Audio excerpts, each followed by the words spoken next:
This is the Nathan, Nat and Sean podcast. Hey, everybody. Hey. On the show today, we caught up with Brett Peake, who was one of the volunteers down at the whale beaching down in Albany. Extraordinary amazing story. We have a peek into the lives of children whose parents were business owners and what they had to do for their parents' business. Oh, they were great. We talk about catering disasters as well, thanks to the British Airways flight that got KFC on board. Yes, sometimes you just need a quick fix, don't you? And you know what? It's such a high-energy round of last quarter today. You're absolutely going to love Matt, so we're going to whack that in there for you as well. And we preview the Matildas match and some jousting with Adam Peacock. This is Nathan, Nat and Sean. On Nova 937. 356, Nathan, Nat and Sean. Happy Thursday, everybody. Oh, yeah, you guys. So close to the end. Is it? Well, it is. You are like, how good wishing the week away, just a second, when we first came in this morning, but I said, but we do that, and guess what happens? We start a new one. Yeah, that is the problem. And then we're in a world of hurt again. Hey, Harry. Ridiculous how it resets. I know. You know what I mean? Once we hit Friday, that should be... Once you get to the weekend, it should be the weekend from then on. Yes. I mean, we still want to be in that theory, paid. everyone only ever in their lifetime works one week. Oh my God, imagine that. And then imagine you just sit back and take the money. During your life, you just have to work 1 week, and then once you get through that, would you put in better? Would you be more be the productive best. in that 1 week? Nah, we'll start complaining. No. That 1 week will come down. We would still complain about it'll come down to something. 4 days, no doubt. Yeah. Anyway. Anywho, the last quarter's back, everybody. A chance to head to the footy on Sunday in style. The premium best seats in the house. Such sad news about that pod of whales being euthanised overnight. Yeah. Sean, one of your mates was down there in the rescue effort. Yeah, Brett Peake, played a lot of footy with him, and he's been down there. He texted me last night because he just had a break to just go and get some food, but he has not been out of the water the whole time. So, yeah, very distressing. But we're going to catch up with Peaky later this morning, actually closer to 8. And also, to celebrate the internet phenomenon which is taking over the world, we have tickets to the experience of all experiences today. Someone is going to win the Barbenheimer experience. That's right. Tickets Tell to everybody Barbie what that is. and Oppenheimer. And to do it, in purity, the way it should be done, is to see them both on the same day. Yes. I know Barbie's had this massive hit in the first few days around the world. Do you think Oppenheimer will be the one that actually skips on? No. Barbie's eclipsed it worldwide, by so far. It won't catch up. But that take nothing away. They're still both great movies. Cool. And their opportunity to see them both on one day. Who wouldn't want that? Stop attacking the Barbie Yeah, movie. why do you hate Barbie? And what Barbie hates men. Only get to the bottom And you're of the this reason one, that they wrote the script that way. Yeah, exactly. Disgusting. You're exactly. It's disgusting. God forbid the women in your life be empowered, Sean. Empowered? Whatever Taking next. over the world, Natalie. Whatever next. Oh, we're Stop so them, downtrodden. Sean. Oh, my Stop God, them, look at Sean. us. For great deals and cheeky getaways, whatif.com has just the place. Yeah, winter hideaway is great, but bring on spring! Jump on the What If app to book hotels, apartments, holiday rentals and more. What if it's Aussie for travel? We're just having an adult conversation about rates. Yeah, It's the month of rates. council rates. Council 'cause rates. They're incoming. They're about to land. And they've just, they stitch you up when they can. I don't know where this increase comes from. I know inflation. How all much this is kind of your stuff. rate? Mine in Bicton, I don't know what they are this year, but they were like 3,200 or something last time. But you, Nathan, Mine come in at just under $2,000, I think, from memory. And your East Freo? Yeah. And I've seen your house. It's lovely. I know, but it's because it's semi-detached. It's classified differently. It's like a heritage. It's Oh, like yeah. a heritage. Yeah, building. it is. well, she pays heritage Yeah. prices. Oh, Yeah, heritage that's prices. right. Yeah. Why? So then why am I $2,074.91? They do it off your gross rental value, so... You get stitched. Yeah. I've Can I got to move say. into your place and rent mine out? No. Absolutely not. What do you mean? I love heritage building. I know, it's beautiful, but no. Nathan, Nat and Sean in podcast form. The power of the TikToks, they say. Oh, yes. They say the youth use it, Sean. It's an app. Tell me more, please. They do fun little videos. Yeah. They scroll. And, For the purpose of what, Nathan? Entertainment. Entertainment, Sean, and also... To show the world themselves. And then also, I think usually the youth, they've got their fingers crossed that it might go viral. Yeah. That's what I'm saying. They want to show the world. It's pretty exciting. I'm speechless about it. It's pretty exciting to see those numbers rise. About 96,000 times this TikTok was viewed, and it was here from Perth. A girl named Maya. Her family owns Kingsley Fish and Chips in Perth's north.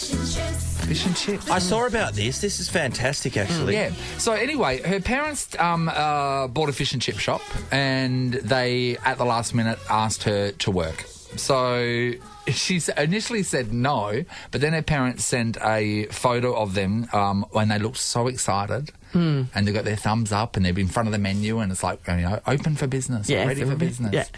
And then she was like, well, how can I say no to that? And I just thought, and straight away when I read it, I went, how many kids have had to work in their parents' businesses over the years, cut their plans, go, help out because someone's off sick. So Maya could have been looking out, going, oh, wait, there tonight, I'm going out with, Steph and Laura. It was a Friday night, wasn't so it? I might go out tonight, we're going to hit the town, go out dancing with the girls, and then switch to 10 minutes later, she's got an apron on cooking dim sims. 100%. And it's for your parents. So it's not like you can't say no. You can't say no.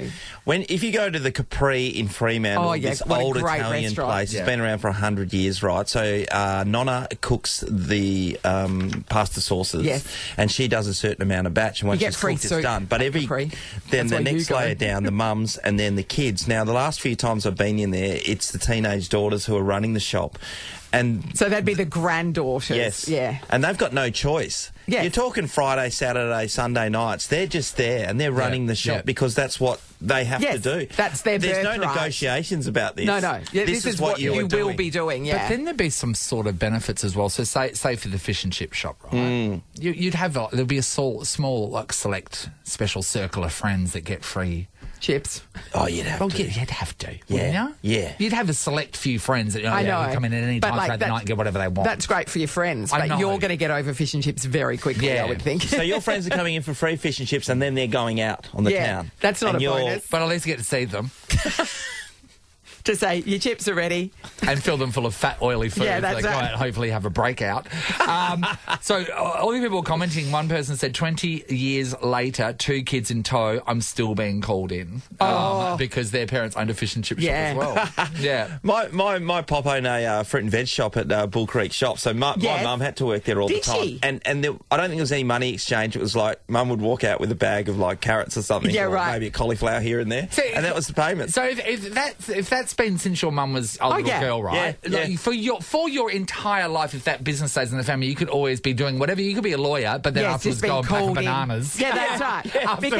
Because if your mum and dad are desperate because somebody else is sick or whatever, you're not going to say, you can't say no. Yeah. No, you have no to way. do it. Yeah. You have to do it. This is what we want to talk about. We want to explore the life of a child of a business owner and what you've had to go through and what you've had to help out. And maybe, you didn't get to go to your school ball because there was a crab stick emergency.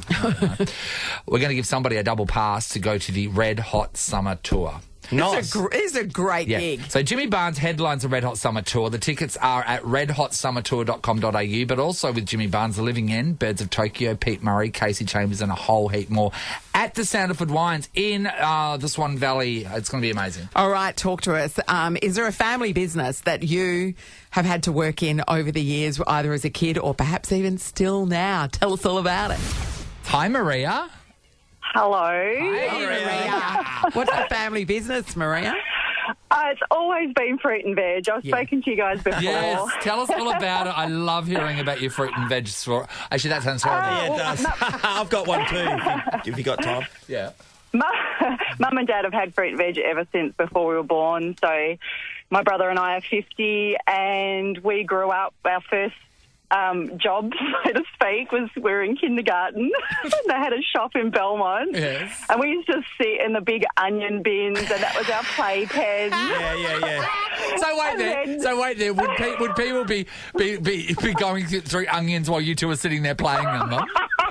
No, we were out the back. Oh, okay. Imagine that. I know. You got to get your youngers and there's little kids in there playing. The IKEA ball pit. I know this well, Maria. Yeah. Oh, my God. And then as growing up, they've always had a business and we've always not been forced to work in it, but we've been encouraged. Yes. Oh, my God. You know what the best thing about the fruit and veg industry is? Because you always have those cold fridges / freezers. Oh, in summer. So you used to be able to lock your siblings in there, Maria. Did that ever happen to you?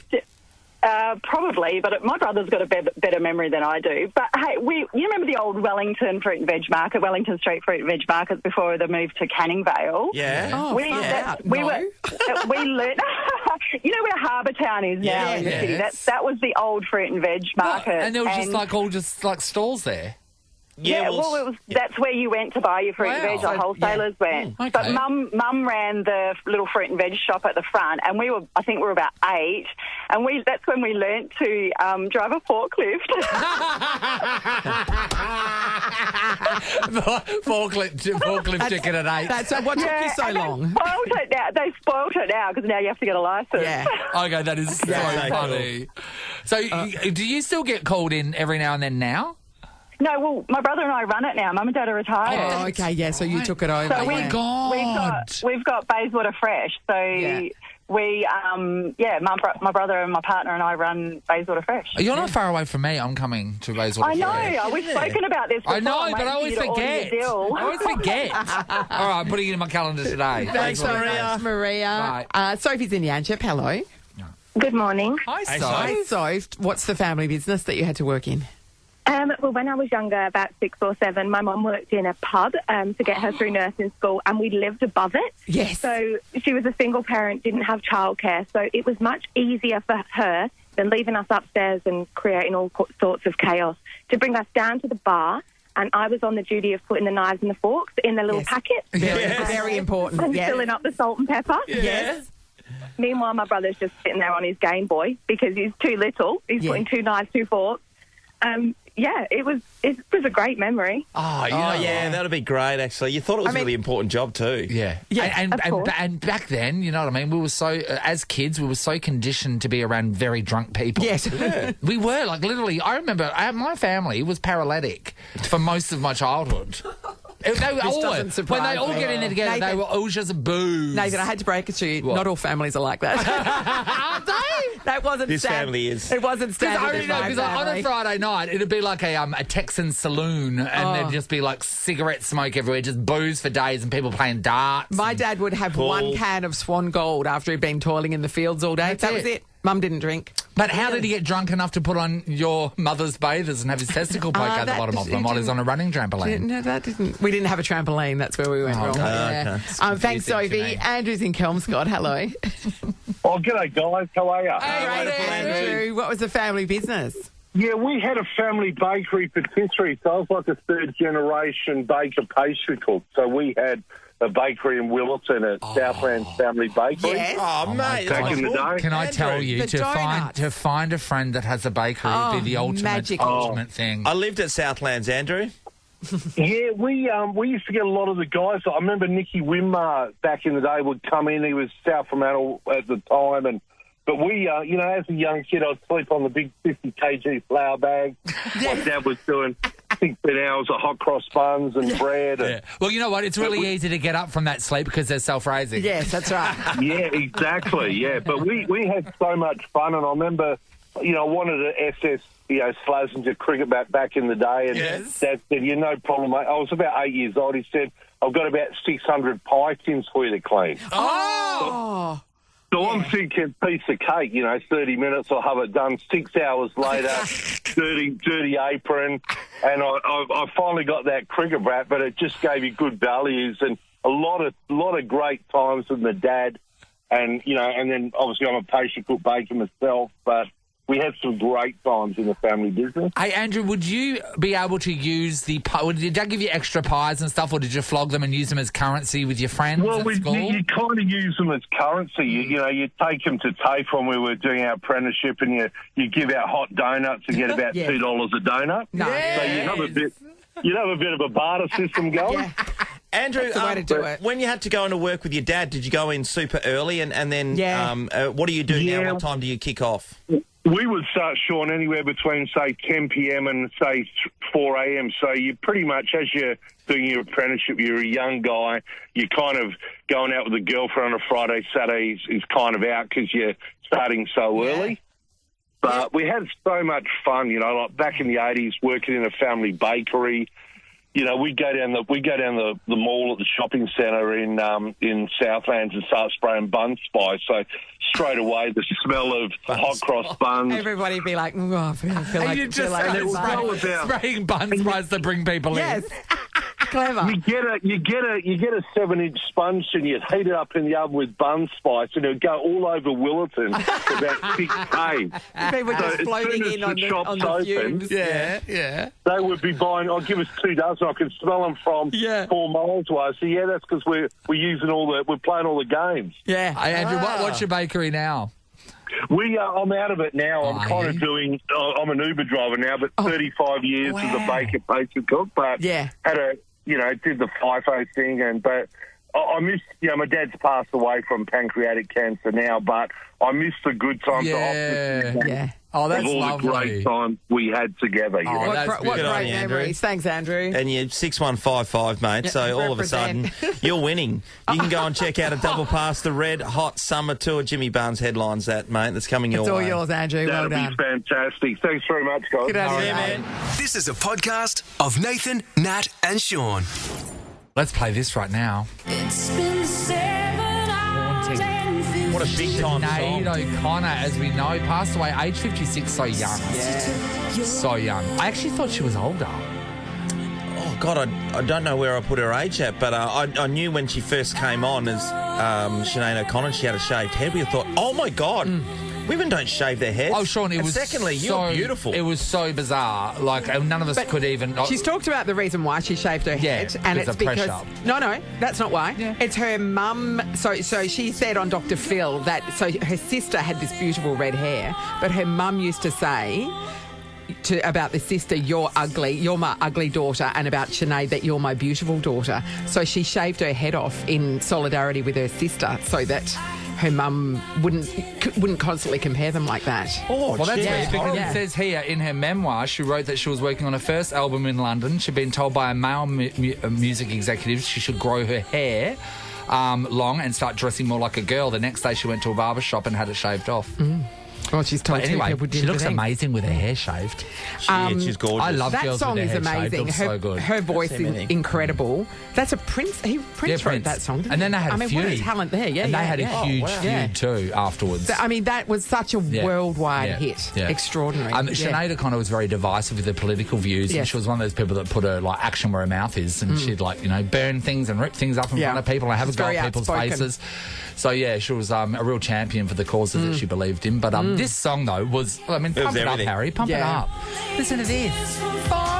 Her voice is amazing. But, after when this song came out, we all expected her to bang out a few more. Well, there was one. I think it was Emperor's New Clothes. Nothing to this extent. No. Massive worldwide. Yeah, but all you need is just one good song. She didn't write it, though. No. So all that money went to Prince. Yeah. Because he needed it. All we need to do in life is write one good song. Yeah, okay, that's not happening. We'll get onto it. Didn't you guys Sinead O'Connor. You guys used to write songs? No, I wrote a song called Unicorn, but it didn't catch on. Weird that. It's the Nathan, Nat and Sean podcast. It's the Bank West vending machine. Let's hear it for Bank West, home of the good stuff. All right, our vending machine, our Bank West vending machine, ready to go, everybody. Yeah. It's raring. Yeah. I had some technical difficulties yesterday, but we've given it a bit of a service, and we think I think it's going to spit out something really good today, Sean. Caller 11 is Jake the Snake from Craigie. Good morning to you, Jake. Morning, guys. How are we? And good morning to the Snake. Are you often called Jake the Snake, Jake? Unfortunately, yes. And everyone referring to the old Jake the Snake, the wrestler. So, I get that a few times. Yeah, right. Yeah, the Anaconda, they call him, Sean. Yeah, they do. Yeah. Yep. I've heard a lot about the big fella. Yeah, now, Jake, your job is easy. And Jake. You just have to give us a letter and a number. So A, B or C, and then 1, 2, 3 or 4. And you get whatever is behind that little number. What do you reckon? Oh, pretty easy one. So it should be, hopefully it's all right. All right. So A, B or C, firstly? Let's go with B. B? Okay. And 1, 2, 3 or 4? Let's go 4. B4. B4. B4. B4, I know. All right. The coin's going in. Here we go. Put it in with force. I'm going to. Yes. Good work. Well we done. Have a deposit. We have a deposit. You just have to be forceful. B4. B4. Okay. It's dispensing.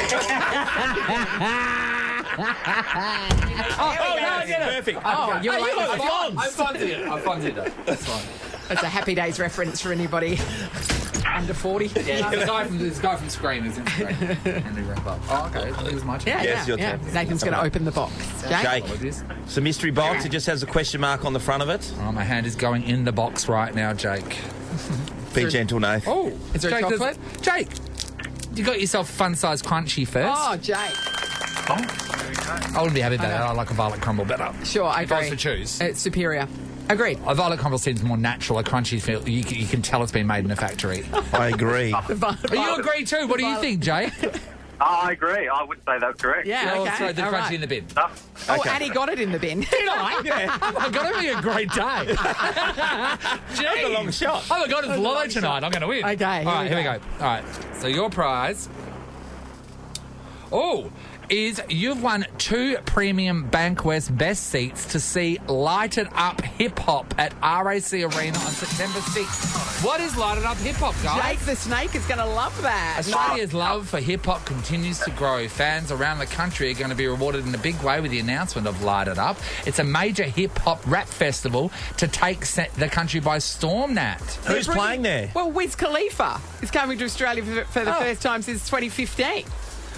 Plus other American hip-hop whose names we can't pronounce, and Hooligan Hefs and Young and Lips and DJ Beast Mode. You're a huge hip-hop fan, I take it, Jake? Definitely, this is the best thing ever. Yeah, so can't wait. Are you more into hip or hop? The hip. Don't do a hit while you're there. Don't hate the hop. Yeah, Sean's always been a hop man. Yeah. The Lindy Hop. Well done, Jake. I would definitely love it. Thank you very much, guys. Good job, everybody. We got more. We'll arc the vending machine up again tomorrow. Nathan, Nat, and Sean podcast. This is hilarious and the vision is the best, right? So a major airline being British Airways, they had some catering issues on this 12-hour flight from Turks and Caicos to London, which meant all the food had to be thrown out. Yeah, and that's a 12 hours long flight after your tropical holiday in the Caribbean. The plane landed in the Bahamas for a stopover and they went, oh my God, what are we going to do? So they started scouring the airport and not working out if they can get stuff from that, and that just wasn't feasible. So someone had a bit of an idea. A brainwave. To go somewhere where I'm pretty sure you won't have any complaints about the food. Kentucky Fried Chicken, we do chicken right. Went back to the 1970s. Yes, it is unbelievable. So all of the flight attendants were seen walking down the aisle with literal buckets of KFC and tongs. Handing it out. And each person got 1 piece of chicken. It was a big-time plane. It wasn't... that's right. Stock down at 3 breast. Now, there's some controversial things to do with this because... There was no vegetarian option. Even the people in business class just got 1 piece of chicken. Well, that's not right. If you're in business class, I know. Did they get it on a China plate, though? Was that the difference? I'm going to say straight out, right across the board, there should have been just a tongue full of chips.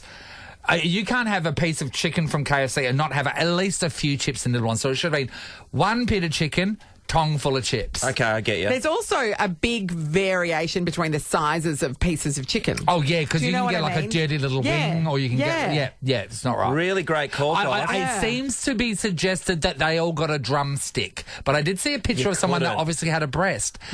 Well, you can't just go and order buckets and buckets of drumsticks. I don't know. I don't know. Well, you can't because that'd leave all the other bits. I've been to the Caribbean. Yeah, just all these legless chickens. I would have thought jerk chicken would be the way to go over there. You do what? Chicken's Queenie. So I do think everyone should have got chips as well, and I do think that there should have been probably a little bit of more on offer. What about potato and gravy? Maybe if you are up the front end, potato and gravy has to be guaranteed. I would just. So if you're at the top end, you should have got a piece of chicken, or probably 2 pieces of chicken. Let's be fair. Yes. You're paying a lot for that seat. So at least, so a piece of chicken, a tongue full of chips, and A potato gravy. No, you don't need the potato gravy because you've got the chips. So coleslaw, maybe just the a gravy. coleslaw. A gravy and a coleslaw. I'd be happy with. No. Yes. Potato and gravy. You can't have potato and gravy I want and a potato chips. and gravy. If I'm at the front That's end, double I want a potato potato and gravy. I don't care. I paid the money. He's a well-heeled fat cat up the front of the plane.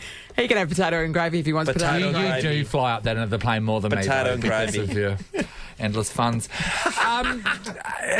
Your potato and gravy money. I do find it really funny that an airline has had to resort to this. I've heard of weddings. Suddenly the catering has gone down south and they've for got whatever to reason, somebody hasn't delivered on their promise. What if you're having like a dinner party and you've got friends coming over and then something happens at the last minute? Oh, that, yeah, because that's a major. We want to talk about this. We want to talk about quick fix solutions to a major catering disaster. All right, the emergency. What happened? Yes. To your catering and what you had to do in emergency, or did people just go hungry? Which is fine. No, it's not. It's in this day and age. If you've gone to a wedding, Nathan, and put $200 cash in the wishing well and there's no food, I'll just take one of the presents. You would be furious. I just take one of the presents. Well, it's all money. It's a wishing well. I'll just take some money back. You're going to go into the wishing well and take the money what was my out? plate going to... So I've put down $250 and I go, okay, what will my meal cost me? Probably $80. I'd just go in there and get $80 out. Okay. And I encourage others to do the same on the microphone in front of their bridal table. We're going to give somebody 2 tickets to go and see Robbie Williams perform live. Big one. Robbie Williams, he'd be good at your wedding singing, Yeah, wouldn't he? He'd be amazing. Robbie Williams live at A Day on the Green, Thursday, 30th of November. Tickets through Ticketmaster. All right. Was there a catering disaster? Huge. And how did you fix it? Hello, Sharon.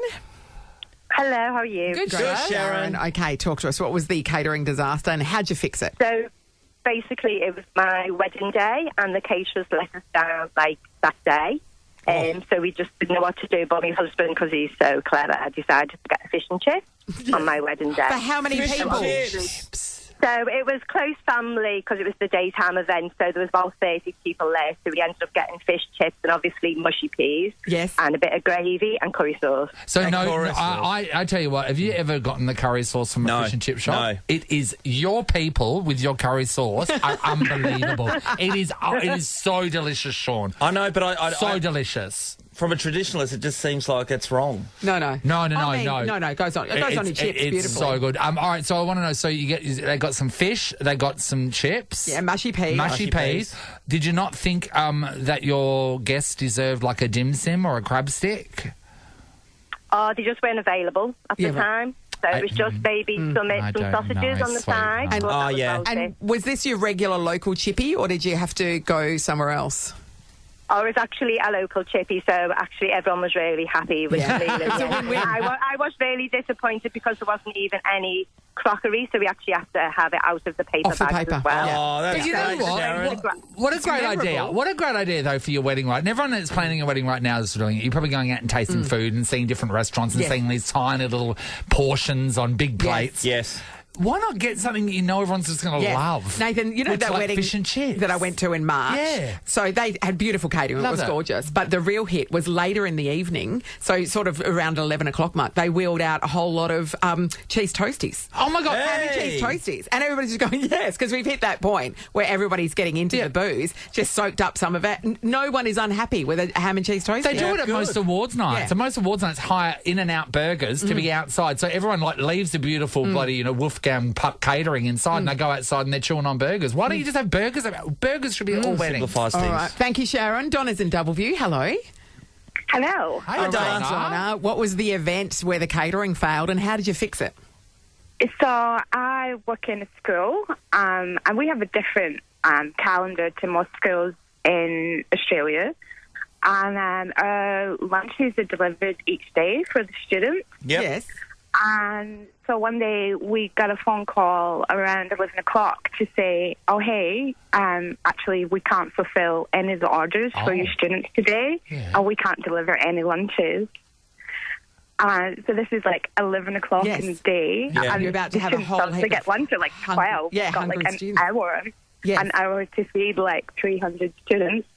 So, we quickly phoned up a local croissant express in Destin. Yeah. And we jumped in our cars and ran on down there and got all the students croissants and sausage rolls and party pies. They would have loved that. Yeah, they did. They thought it was the best day ever. That's a big order. Yeah. So you just took everything out of the store? Pretty much. We called them up and we said, what have you got? And we explained the situation, and they were absolutely amazing. They just, started up making all this stuff for us and, had it all ready when we got there. Of course they did. They're express. They're croissant express. Yeah, they were super express that day. So, yeah. Amazing. The kids at school that day. I know, best day ever. But who gets to choose what you get to have? What do you mean? So all the different things. Lord of the Flies, Sean. You call them onto the playground, you dump it in a pile. Say good luck. Good luck. The strongest kids get the best stuff, and that's life, kids. That's life. Thank you, Donna. All right, that's what we're talking about. When there was a bit of a catering disaster, and you're like, how are we going to fix this? What solution did you come up with? Lisa's in Doubleview. Hi, Lisa. Good morning. How are we? Wonderful, Lisa. All right, so tell us what happened. Look, my mate a few years ago had a New Year's Eve party, and it was just a case of, look, just bring a plate kind of thing. Yep. So we ended up we're about 15 lesbians and about 15,000 chicken wings. It's the easiest thing. Lisa. Is that a particularly lesbian dish, or you just love your chicken wings? We did have to go to the shops and get something to make even the table look aesthetically pleasing. Couple of dips, hummus. It's like a chicken farm massacre. Yes. All these chickens walking forever now because of you bloody lesbians. Yeah, love the chicken wings. Very funny. So wait there, Lisa. I did not know this about my sisters. Do lesbians love chicken wings? Is that a known thing? Well, clearly. Clearly. Yeah, especially really hot ones. Hot chicken wings. Yeah. Hot wings. Yeah. Hot wings. That was not only funny but educational. Yes, thank you, Lisa. What a joy. Jody's in Port Kennedy. Hello. Hello, how are you? All right, Good, Jody. What was the catering disaster and how'd you fix it? Oh, well, actually it was, we attended an event. It was my son's Year 6 graduation. Yes. So we had to pay to go to this graduation as well. Yeah. Mm-hmm. So what happened was they started calling tables up, each table at a time. And about halfway through, they said there's just going to be a break in service. Yeah. So they had actually run out of food. Yes. We were sitting there wondering what was going on as we saw a car banging across the school oval into the car park. They've gone to the local IGA. Yes. They've ordered a whole heap of sliced deli meat. Yes. They've come back to the venue and resumed service and just chucked the deli meat onto our plates and chucked a whole heap of gravy over the top of it and pretended that nothing had happened. What was everybody getting before? Was it a carvery situation? Yeah, it was sort of like a buffet type situation. But what had happened was all the people that had gone before us had loaded up all their plates. Of course. But when we were sitting there watching them eat, and then they were sort of, next thing we saw all the plates getting sort of into the bin, all the stuff that they had loaded their plates on, getting scraped into the bin. Because they'd gotten too much to eat, of course. They're overloaded. Well, I think a little bit of that, and maybe it wasn't so great to begin with. And maybe while you're nibbling polony. I would need to know, what deli meats were you eating? Was it mortadella, ham? What was it? No, I think they'd gone for the roast beef. Oh, okay. I honestly thought you were talking about polony, some salami. No, a bit of broken up roast beef with some warm gravy on top. Yeah. And Doritos to go with it. Doritos? Crushed up Doritos. Crushed up Doritos. They had to act fast, Nathan. So... and some spearmint leaves sprinkled on top. Yes, exactly. Yeah, you paid for it. That's what really stinks, doesn't it? Is that all the people that got called up first, they got their money's worth. You did not. That's pretty funny. That's a stitch up. Isn't it just? Tickets to go and see Robbie Williams perform live. Robbie Williams live at the Day on the Green, Thursday the 30th of November. Tickets through Ticketmaster. Great stories all around. Lisa, as Nathan said earlier on, made us laugh and was very educational. Those tickets are going to her. Lesbians and chicken wings. Who knew? They love them. So if you're not a lesbian and you know some chicken wings, put them together. And happiness because they love it. This is the Nathan, Nat and Sean podcast. Hey, over the last 48 hours, I know everyone's been following the plight of the whales down at James Beach in Albany, which has been amazing. You've seen all the volunteers out there trying to save the lives of these whales. There was some hope last night, wasn't there? Watching the news when thinking, OK, they're getting half of them out, and that looks so exciting, but then they started beaching themselves up the other end of the beach again. Yeah, so we learned this morning that the remaining 45 had to be euthanised. But one of the volunteers was my old teammate, Brett Peake, who's been working overtime in the last 48 hours. Peakey, good morning, mate. Good morning, team. How are we? Jeez, Peakey, you must be well tired. Done, buddy. Well done. Yeah, well, I think anyone in the same situation would sort of do the same thing. I'm sort of running on adrenaline, raw emotion. You can catch on sleep later on, but to be honest, the only way to describe it is just like a 48-hour dream that, you wake up and, was that real? Did it really happen? So, yeah, very surreal, very surreal. It's just so sad to see all those bodies on the beach. And I think the one thing that most people were talking about, Brett, was how that could happen. And it's strange, though, because they were pilot whales, So pilot whales are super intelligent, and they've been used to do military tasks that used to be performed by dolphins. So it's so puzzling that with a really intelligent species that they don't realise you're in shallow water, you're going the wrong way. Well, These humans are trying to get us. The way they massed together before the beaching was really, even whale experts saying that's very unusual behaviour. So did you learn anything about their behaviour that you didn't know while you were down there, Brett? Because I'm sure everyone would have been throwing stuff around.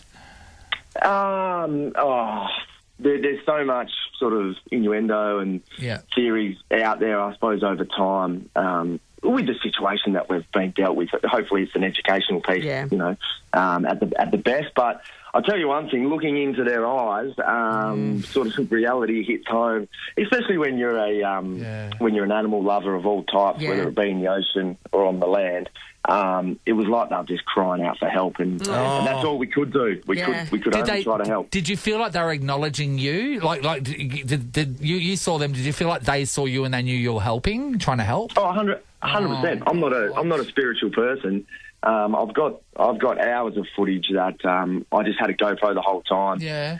For one reason only, and that was to document it. And if anyone needs the vision to study it from a scientific point of view, well, they can have it. But I've only glanced over it quickly because, as I said, it's only fresh and it's raw. But looking into their eyes, it was certainly like they were connecting, trying to say, thanks for helping. Hey, Peaky, give us a rundown of what happened when you first went to the beach. You saw them, and how you went about trying to get them out to sea. Well, it all started the photo on 8 o'clock on the Tuesday, and then we went down there at 3:30 on the Tuesday afternoon. And then it was go time. Pretty much 4 o'clock they started coming in, and we had everything ready in regards to wetsuits, booties, gloves, just in case help was needed. And from that time, once we put the wetsuits on, we were in the water just trying to drag them out. And don't forget, at this stage, we weren't 100% sure about that they would go back out into the ocean and then obviously beach themselves again, because they are such a family-orientated species. But at the end of the day, we just kept doing our best until more people came and helped, more volunteers, and then we got called out of the water, and then it was sort of all systems go yesterday morning, being Wednesday morning, and it was just relentless. I've never been so physically and mentally fatigued in my life, and I'm sure every other volunteer in and out of the water was the same. And crazy scenes and a very unique thing to be a part of. Certainly wasn't the greatest. I wouldn't wish it upon anyone. And there was no. And I hope it never happens again. It's a mess of humanity, though, when you see people helping. Hey, Peaky, what were the conditions like that you had to deal with? Because, I mean, Albany, at the best of times, the water's freezing. Yeah, the conditions weren't the greatest. The wind was sort of cross on shore, so it was just making, your wetsuits all wet, and you're standing in sort of waist-deep water, so half of your body's out, and it just dries the wetty out and just keeps it that real cold feeling. Obviously, surfer, Shawnee, you'll know what I'm talking about. But that was the least of the worries. There was a couple of people that did get hypothermia. There was some absolute warriors out in the water that just wouldn't come in. They just wanted to see it out. But we had people bringing out cups of soup, water, hot water bottles, water, soft drinks. It was all systems go. It was all hands on deck, and everyone just did their absolute best to, hopefully get them out and swim out to sea, but that obviously wasn't the case. Hey, Brett, with the pot of whales that you'd pulled out, was there an issue with predators coming around with these whales being in distress? And I'm talking about sharks in particular. Yeah, there is sharks down here. I see them quite regularly because I'm in the water most days. There's been fatal attacks literally 500 metres from where we were standing in the water, unfortunately. And, there are sharks. There was one spotted this morning hovering around. I think there was a whale. One of the whales might have drifted out to sea. And it's a real-life thing. There's sharks in the ocean. And, obviously, that's probably why they didn't want to do it at 2:45 on Wednesday morning at high tide, because of the liability of sharks and people's welfare. But at the end of the day, that's Mother Nature. I'm sure there still would have been that many people in the water at 2 o'clock in the morning if the call was made to get in there and help. The adrenaline takes over and you don't even think, shark didn't even enter anyone's mind, I didn't think. You did a good thing, Peaky. It's just a shame that it couldn't have been a happier ending. Great group of people. Yeah. Thanks for talking to us, mate. No, that's all right. Thanks for having me on. Good on you, Peaky. Cheers. Legend. Nathan, Nat and Sean podcast. Last quarter. Sensational play. Be there to cheer on the home team from the Bankwest Best Seats in the House. All right, it is time for a round of the last quarter. 4 questions, 4 quarters. The last person standing will win. And up for grabs, 2 premium Bankwest Best Seats to Sunday Arvo's game between West Coast and North Melbourne. Well, let's see if Todd knows the game. Todd, do you know how to win these tickets? I usually do all right with this playing at home, but not about today. No, Sean. Sean, you didn't ask properly, actually, so that was on you. Todd, I'll ask again. Do you know how to win the last quarter?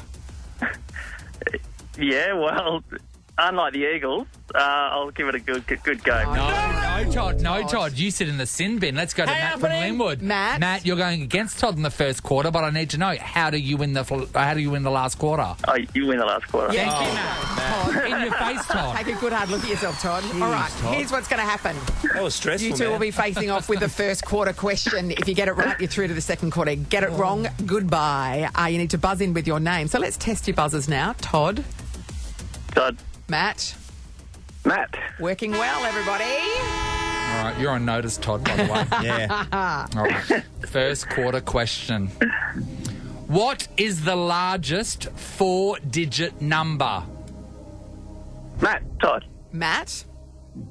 9,999. Matt's right, everybody. Through to the second quarter. And rightly, we fare well, Todd. Yeah, bye, Todd. Matt, in the second quarter, you're taking on Adam from Ferndale. Good morning, Adam. Good morning, guys. How are we? Adam, wonderful. Adam, how do you win the last quarter? You win the last quarter. Thank you, Adam. There we Good go. stay. Thank you, All right, Adam. test your buzzer. Adam. Working well. Sean. Matt and Adam, second quarter question of the last quarter. Nathan, Nat and Sean regularly compliment ex-docker Matthew Pavlich about the thickness of which part of his body? Adam. Matt? His legs. More specifically? More specifically. His thighs. Yeah. Yes. We thought you might say another body part. Pav was really hoping you would say. His nose. Yeah. Matt, you're through to the third quarter where you're going to be taking on Michelle from... Come on! Yeah, I know, right? Hi, Michelle. Hello. Good morning, guys. Hey, Michelle. Michelle, do you know how to win the last quarter? Winning the last quarter. Yeah, that's the way to do it. All right, test your buzzer. Michelle. Working well. Here is your third quarter question. Christopher Robin and Piglet are best friends with which bear? Matt. Yes, Matt. Matt? Winnie the Pooh. Matt. Winnie the Pooh, Matt. That's the fastest you've answered any of them, Matt. Well done. You're through to the last quarter. Pooh, yeah. Oh, man, I hope I don't fall down. I know, right? It's happened before, Matt. It's happened before. Happened yesterday. Now, you're taking on Justine from Canning Vale. Good morning, Justine. Good morning. Justine, we're at the business end, Justine. How do you win the last quarter? Mm-hmm. You win the last quarter. Yeah, mate. And where are we? We're in the last quarter. Guys. We're in the last quarter. This is big time, Justine and Matt. Justine. Please let me have it. You've got the hard yards, mate. You've got to finish it off, Matt. But fairy tales don't always happen. That's true. Justine, test your buzzer. Justine. Oh, test yours as well. Matt. Matt. Okay. Working well. Matt, you are hilarious. You are hilarious. All right. Last quarter question. Having a medal named after him, who captained the West Coast Eagles in their first season Matt. in the AFL? Yes, Matt. Ross Glendinning! That's amazing, everyone. Oh, Matty. Everyone go to work. How it's done. I'm going to the Eagles, baby! Oh, Matty, your plans are firm for Sunday. You are heading to Sunday's match between West Coast and North Melbourne. You'll be in those premium Bankwest best seats, so premium seating, food and drinks included. And I reckon you're going to give it a nudge, Matt. Oh, maybe a couple. Yeah. Matt, congratulations. Are you an Eagles man, Matty? Yeah, I have actually. Yeah, good. They're going to win. Can I say, we got a better reaction out of you then than when we've given away hundreds of thousands of dollars. So that is bloody good, mate. Well, if you want to give me hundreds of thousands of dollars, I'll show you an even better reaction. We don't think you can handle it, to be honest. Well done, Matt. Tomorrow... Oh, you guys are awesome. Thank you. Well, man. This is the Nathan, Nat and Sean podcast. You got somewhere to be, Sean? Yeah, my daughter's got her athletics carnival on at the stadium thing over here. So I've got to get there. The stadium thing. Perry Lakes. Yeah, the Perry Lakes Athletics. Yeah, and Ollie's got a surfing thing on at Trig. Hey, what's the surf in this kind of weather? Well, it's wet anyway. Yeah, it's wet. Like, what are you talking about? Why? What do you mean? You know, it's a bit windy now. There's actually blue sky. So you want, because you might stand on your board and slip because there's a puddle. Okay, you got me. Tomorrow on the show, Jeremy McGovern will be joining us. Is his head all right? We'll check. The last round of the last quarter. I like that. I like that game.